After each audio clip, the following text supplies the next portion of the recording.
Белата куќа доцна синоќа објави заедничка изјава помеѓу САД и Македонија за реципрочна трговија, оценувајќи како значаен чекор кон продолбочување на стратешкото партнерство и отворање нови економски перспективи за државата. Клучните услови на договорот ќе вклучуваат: Северна Македонија ќе ги укине царинските давачки за сите индустријски земјоделски производи од Соединетите Американски држави што се извезуваат во Северна Македонија.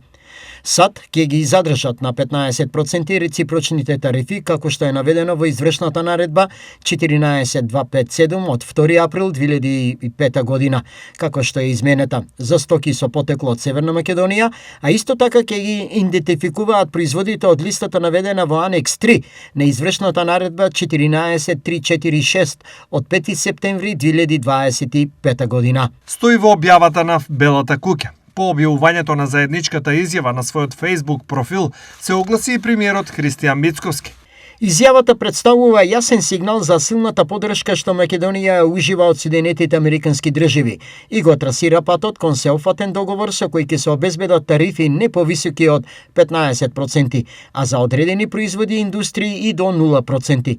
Договорот ќе овозможи нови можности за извоз, инвестиции и економски раст, зацврстувајќи ја позицијата на земјава како доверлив и предвидлив партнер на меѓународната сцена. Напиша меѓу другото Мицковски. За овој чекор на американската администрација свој став искажа министерот за надворешни работи Тимчо Муцунски. Важно е да бидеме прецизни.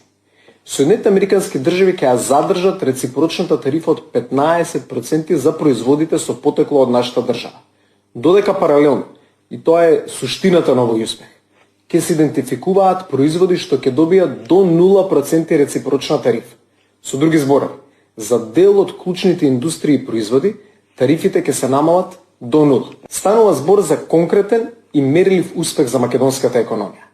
Оваа заедничка изјава им обезбедува на нашите компании конкурентска предност, јасна регулаторна рамка, поголема предвидливост и посилна позиција на еден од најголемите пазари на светот. Следниот чекор е финализирање на договорот и спроведување на домашните процедури за негово стапување во сила.